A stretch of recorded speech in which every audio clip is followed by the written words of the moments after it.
রাজ্য পুলিশের গুরুত্বপূর্ণ পদে যে রদবদল হয়েছে একেবারে উচ্চ স্তরে, একের পর এক সে খবর আপনাদের সামনে রেখেছি। নতুন কলকাতা পুলিশের পুলিশ কমিশনার হয়েছেন সুপ্রতিম সরকার। আমি এখানে বিশ্বনাথ দার কাছে আসবো। বিশ্বনাথ দা, এই যে রদবদল রাজ্য পুলিশের একেবারে শীর্ষ স্তরে, কিভাবে দেখছেন? দেখো, একটা প্রশ্ন আসবে ইতিমধ্যেই, রদবদল নিয়ে প্রশ্ন করছে কিন্তু ইলেকশন কমিশন, যে যখন এসআইআর চলছে, এসআইআর পর্বে ইলেকশন কমিশনকে জানিয়েছে কিনা আমি জানি না। এই প্রশ্নটা ইলেকশন কমিশন করবেই, যে আমাদের না জানিয়ে একতরফাভাবে এই এসআইআর পর্ব বা প্রক্রিয়া চলাকালীন কি করে রাজ্য সরকার সিদ্ধান্ত নিয়ে এই পদগুলোতে পরিবর্তন আনলো, এটা একটা দিক।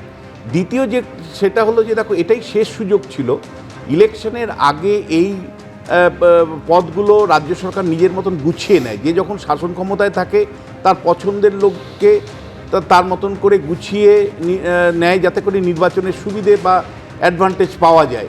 ইলেকশন কমিশন এসে আবার সেটাকে একটু ঘেঁটে দেওয়ার চেষ্টা করে, তখন মুখ্যমন্ত্রী আবার মানে রীতিমতন ইলেকশন কমিশনের বিরুদ্ধে গলা চড়ান। এটা বছরকে বছর আমরা দেখে অভ্যস্ত।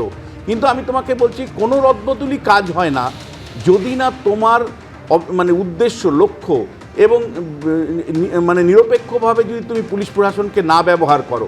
বারবার এই প্রশ্নটা আমরা তুলি যে পুলিশ প্রশাসনকে স্বাধীনভাবে কাজ করতে যদি তুমি না দাও, তাহলে কোন পদে কাকে আনলে সেটা গুরুত্বপূর্ণ নয়। অনেক বেশি গুরুত্বপূর্ণ হলো সরকার এর একটা স্বচ্ছ উদ্দেশ্য আছে কিনা, সরকার নিরপেক্ষভাবে পুলিশ প্রশাসনকে কাজে লাগাচ্ছে কিনা, প্রশাসনের মানে পুলিশ প্রশাসনকে স্বাধিকার দিচ্ছে কিনা, নাকি দলীয়করণ করছে। বারবার যেটা আমরা দেখছি পশ্চিমবাংলাতে পুলিশ প্রশাসনের যে রদবদলগুলো হয় সেগুলো দলীয় মাপকাঠিতে হয়। অর্থাৎ যেখানে শাসক দল সুবিধে মনে করেন সেখানে তার পছন্দ মতন পুলিশ অফিসারকে দেন, তাদেরকে বিভিন্ন পদে বসান। তাতে যেটা হয়, দিনের শেষে কিন্তু আইন শৃঙ্খলাটা অধরাই থেকে যায়। দিনের শেষে কিন্তু তোমাকে বলছি যে মানে নন গভর্নেন্সটাই বারবার প্রতিফলিত হয়। আমি সেই কারণেই মনে করি যে এই রদবদলগুলোর সাথে এফিসিয়েন্সির কোনো সম্পর্ক নেই। এই রদবদলগুলো মূলত গুটি সাজানোর জন্য, অর্থাৎ নির্বাচনের আগে পলিটিক্যাল গুটি সাজানোর জন্যই কিন্তু এই রদবদলগুলো শাসকরা করে থাকেন, যেটার সাথে সাধারণভাবে গভর্নেন্সের কোনো সম্পর্ক নেই। অর্থাৎ সাধারণ মানুষের সুরাহার হবে কিনা, আইন শৃঙ্খলা শুধরাবে কিনা, একটা দক্ষ পুলিশ প্রশাসন পাবো কিনা, এর কোনো সম্পর্ক এর সাথে নেই। একদম। কৃষ্ণ মিত্র, দেখুন, মানুষকে বিভ্রান্ত করার চেষ্টা করে তো লাভ নেই। দিনের শেষে পশ্চিমবাংলাতে কোনো আলাদা সংবিধান চলে না। পশ্চিমবাংলাতে পুলিশ এই প্রশাসন ব্যবস্থাটা তাই আছে। ভারতবর্ষে অন্যান্য যে 27-28টা রাজ্যতে যা ব্যবস্থা আছে, পশ্চিমবাংলাতে সেই আইন, সেই সংবিধান, সেই ব্যবস্থাই আছে। এখন পশ্চিমবাংলা একটা ইলেকশন বাউন্ড স্টেট। এসআইআরে কেউ বলেনি যে এসআইআরে আইন শৃঙ্খলাটা ইলেকশন কমিশনের হাতে চলে গেছে। তো এই যে প্রত্যাশা, ইলেকশন কমিশন যখন এসআইআর করছে তার মানে পুলিশটা আর রাজ্যের নিয়ন্ত্রণ, এইগুলো তো রাজনৈতিক হতাশাগ্রস্ত একটা মানসিকতা থেকে এইগুলো একটা প্রত্যাশা যে তার মানে আর করতে পারবে না, এগুলো তো নাই, কোনো আইনে লেখা নেই। এই যে যেরকম চাওয়া হয়েছে রাজ্য থেকে 25 জনকে চাওয়া হয়েছে, তারা নাকি ট্রেনিং করে অবজারভার, এটা তো নর্মস ভাঙা হচ্ছে। ইলেকশন বাউন্ড স্টেটে নির্বাচন কমিশনের তরফে যুক্তি দেওয়া হয়েছিল, একটু বলে নিন, নির্বাচন কমিশনের তরফে যুক্তি দেওয়া হয়েছিল যে পর্যবেক্ষক নিয়োগ নিয়ে 4 বার রিমাইন্ডার দেওয়া হয়েছিল রাজ্যকে, কিন্তু রাজ্য দেয়নি। বেআইনি কাজ 4 বার করলে কি সেটা আইনি হয়ে যায়? শাসন করি আমরা যে কোনোভাবে ব্যাপারটা নয় তো। আমরা ইলেকশন কমিশনকে মানি না, আমরা দেশ বিরোধী শক্তি। এটা তো আপনার মানসিকতা। আমরা দেশ বিরোধী শক্তি, আমরা সংবিধান মানি না। আমরা 4 বার ইলেকশন কমিশনের কাছে আপনার মানসিকতা, এটা আপনার মানসিকতা। আমরা ইলেকশন কমিশন দূর হতে কায়েম করুক, এটাই তো আপনাদের মনোবাঞ্ছনা পূর্ণ হবে না। কোনো ভাবে হবে না। একটা অ্যান্টি গভর্নমেন্ট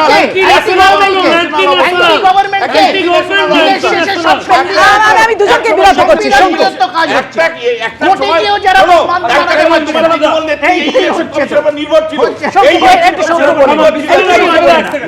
আমার বক্তব্য হচ্ছে, এই লিস্ট নিয়ে আমি প্রথমেই কনগ্রাচুলেট করব তৃণমূল কংগ্রেসকে, যে এই সুপ্রতিম সরকারের বিরুদ্ধে মমতা বন্দ্যোপাধ্যায় কি বলেছিলেন।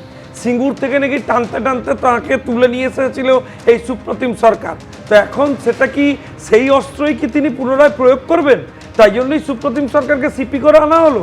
বা ধরুন বিনীত গোয়েল, যার বিরুদ্ধে সবথেকে বড় অভিযোগ আরজিকর নিয়ে, তাকে তুলে নিয়ে আসা হচ্ছে, যিনি আরজিকর সামলাতে পারলেন না, তাকে নিয়ে এসে দায়িত্ব দেওয়া হচ্ছে, বাবা আরে তুমি আরজি করে ভালো কাজ শঙ্কু, করেছো, এবার আরজি তুমি করে ল অ্যান্ড অর্ডার CBI হিসেবে কে পদ্মবিভূষণ, সারা রাজ্যে সব সামলাও। পুরস্কার দেওয়া আরে হয়েছে। রেগে যাচ্ছেন কেন? কলকাতা সবে পুলিশ শুরু যেই করেছে, শুনুন তদন্তটা না। 12 ঘন্টায় আরে করেছিল, শুনুন না, CBI শুনুন না, এক শুনুন বছর না, ধরে আরে করে শুনুন না। সেই শুনুন একই না, উপনীত পুলিশ কি হলো, করেছেন শুনুন না। একই এটা তো আড়াই মাসের বিষয়ে posting। উপনীত হলো। আচ্ছা, তারপর বলেন, তাকে বলেন। পদ্ম আরে, পুরস্কার আরে, দেওয়া হলো। আরে, দেওয়া হলো। কৃষণ আসবো আবার এটা আপনার শুরু করে কাছে। ভারতরত্ন দেওয়া হলো। আরে এখন পিজি আরে, শেষ করে কলকাতা দিন। পুলিশকে আরে, আর্থিক তদন্তের আরে, জন্য তুই বলি ভারতরত্ন না। দাও। কৃষণ, এই যে কৃষণ ওরা দা, আসবো, দিয়ে আসবো। পদ্ম পুরস্কার। শঙ্কু, শঙ্কু শেষ করুক, আরে, তারপর দাঁড়ান রিঅ্যাকশন না নেব। ভাই। হ্যাঁ। সেই এই যে- হচ্ছে সঞ্জয় আরে, রায়। দাঁড়ান না। এই যে মিস্টার ভার্মাকে তুলে নিয়ে চলে গেলেন তিনি তার ব্যক্তিগত সিকিউরিটি হিসেবে রাখবার জন্য, এটা কিন্তু উদ্দেশ্য নয়। উদ্দেশ্য হচ্ছে ওনাকে নিয়ে যাওয়া হলো যে উনি যাতে ওনার কাছে থেকে আগামী দিনে সারা রাজ্যের নির্বাচনী ব্যবস্থায় পুলিশকে প্রয়োজন মতো ব্যবহার করতে পারেন তার ব্যবস্থা করা হয়েছে। আমি আপনাকে একটা শুধু প্রশাসনিক জায়গায় বক্তব্য রাখতে চাই। এই যে অতনুদা একটু আগে আপনাদের প্রতিনিধি বলছিলেন, আপনারা কখনো দেখেছেন যে একজন অর্গানাইজেশনাল হেডকে অ্যাপয়েন্ট করার আগে তার কোথায় কি পোস্টিং হবে মুখ্যমন্ত্রী করে দিচ্ছেন?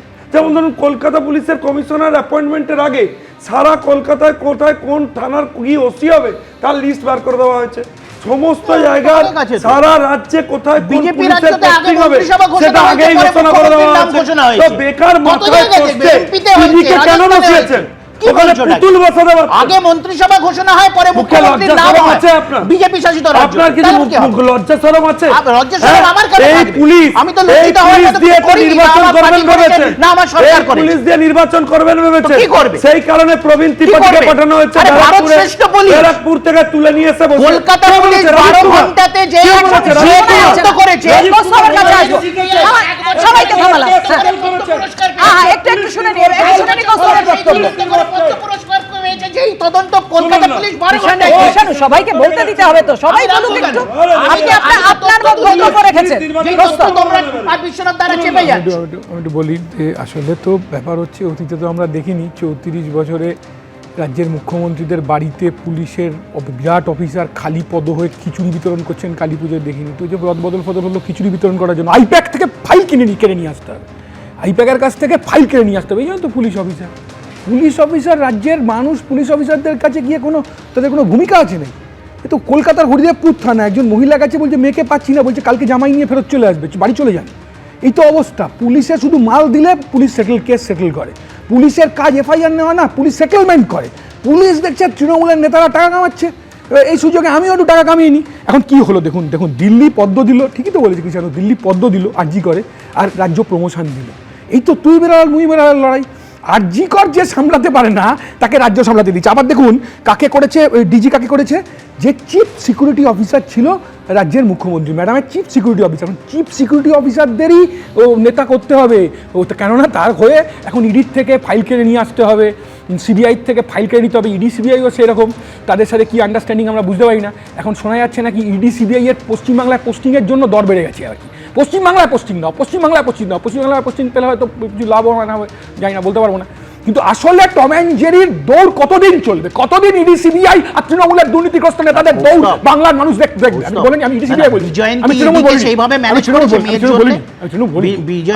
গ্রেফতার হয়নি, আমি তৃণমূল বলিনি, আমি ম্যানেজ তো বিজেপি বলছি, আমি তো বিজেপি বলছি, আমি বলছি ম্যানেজ আমি তো বিজেপি বলছি, আমি তৃণমূল বলিনি ভাই। এখন আমি বলছি যে আসলে মানুষের সুরাহা হচ্ছে না। আজকে যে রদল বদল হয়েছে, এটা আইপ্যাক রদল বদল করছে। বাংলার পুলিশের কাছে বলছি, এই রদল বদল মমতা করেনি, এই রদল বদল আইপ্যাক করছে, ভাইপোর কোম্পানি। এই রদল বদল হচ্ছে ভোট দখল করার জন্য। বাংলার সংখ্যালঘু মানুষ, বাংলার হিন্দু মানুষ, তারা বুঝতে পেরে গেছে এই সরকারকে ছুঁড়ে ফেলতে হবে। এই সরকার মানুষের নিরাপত্তা দিতে পারছে না, এই সরকারকে সরিয়ে দিতে হবে। কোনো পুলিশ দিয়েই রদল বদল করে, ক্যামোফ্লেজ করে, মুখ্যমন্ত্রীর বাড়িতে খিচুড়ি বিতরণ করে, কোনো পুলিশকে দিয়েই এবার নির্বাচনী বৈতরণী পার করা যাবে। বেশ, এবার রাজগোপাল বাবু। দেখুন, পরিষ্কার বোঝা যাচ্ছে যে পশ্চিমবঙ্গে যে সরকার চলছে তারা দলের কর্মীর উপর নির্ভর করে না। একটা যে সরকার আছে পরিবারতান্ত্রিক দল, তাকে পুলিশের উপর নির্ভর করতে হয়। নির্বাচন আসছে, তাই নির্বাচনের সময় যাতে পুলিশ, নির্বাচন কমিশন যাতে যে রুলস আছে যে হোম স্টেটে তারা যেতে পারবে, কাজ করতে পারবে না, 3 বছর এক জায়গায় থাকতে পারবে না, সেই সব নিয়ম মেনে এমন সব জায়গায় এমন যে পাঠানো হয়েছে এমনভাবে যারা একেবারে নির্বাচনের দলের হয়ে কাজ করবে।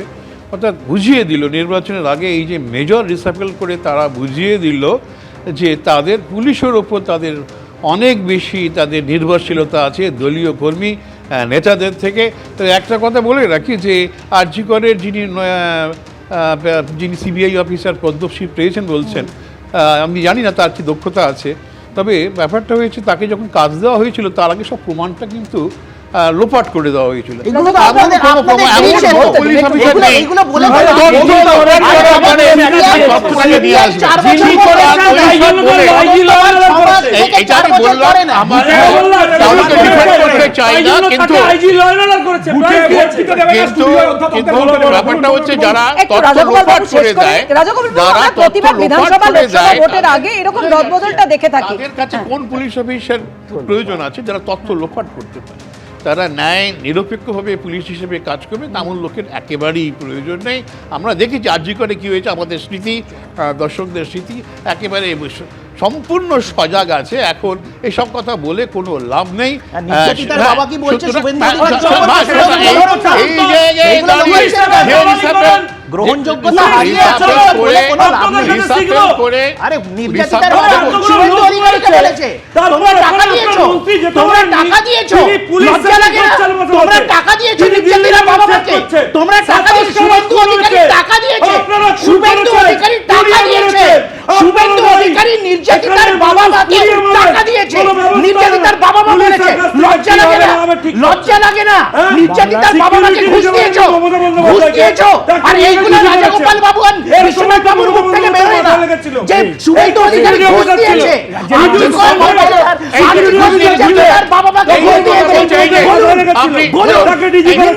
আমার নাম যেহেতু বললেন আমি বলতে চাই, আমি- ঘুষ নিয়েছে সরকার, শুভেন্দু অধিকারী ঘুষ নিয়েছে কি না নিয়ে সরকার ঘুষ তো তৃণমূলের দিয়েছে, আছে, আপনি কেন ঘুষ প্রমাণ করছেন না? দিয়েছে। এবিপি আনন্দ এগিয়ে থাকে এগিয়ে রাখে।